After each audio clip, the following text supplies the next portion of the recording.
may nag-chat sa akin, "Sir, gusto kong mag-abroad sa Middle East as safety officer. Pero wala akong NIBOSH IGC." So, straightforward, sinagot natin na hindi ka qualified or hindi ka makakakuha ng job offer dahil wala kang anong requirements. Now, it's a very challenging dahil hindi tayo basta-basta makakapaglabas ng ganong kalaking pera, 30,000. Tapos hindi pa siya 100% na makakapasa ka. Hindi kagaya ng mga ibang training na you just have to be there, listen and participate. After completing 40 hours or 48 hours, maybe in 8 hours, you will get the certificate and boom, you are a safety. So paano gagawin mo kung ikaw ay nasa Pinas, gusto mo kumuha ng IGC? First, one of your problem is the fund. Tama? Yung pera. Napakadaming paraan. And the answer is with you. Ikaw ang makakasagot niyan kung paano ka magkakaroon ng pera for IGC.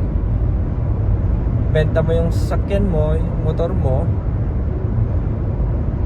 benta mo yung phone mo. Huwag ka mag-upgrade ng phone. Iwasan mo yung pagkape-kape, milk tea. Iwasan mo yung pag-iinom. And hopefully makapag-ipon ka ng 30k. Tama? So there's a lot of ways. And ikaw lang makakasagot niyan. So fund is your number one problem, but there is always a solution. Ikaw makakasagot niyan. Now, number two is that paano kung bumagsak ako? Sayang naman yung pera ko.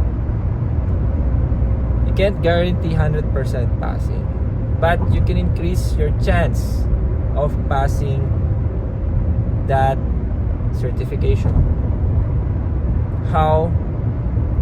Check the previous question.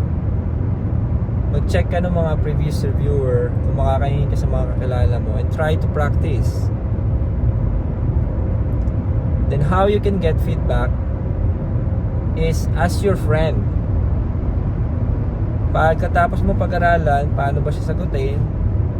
Meron ka ng sagot, na-practice mo yung sarili mo, ito yung sagot ko from the previous question of NIBOSH IGC. Now, paano ka magkakaroon ng feedback is humingi ka ng tulong. Kinino? Eh di sa friend mo na si ChatGPT. Paano? Okay, paano?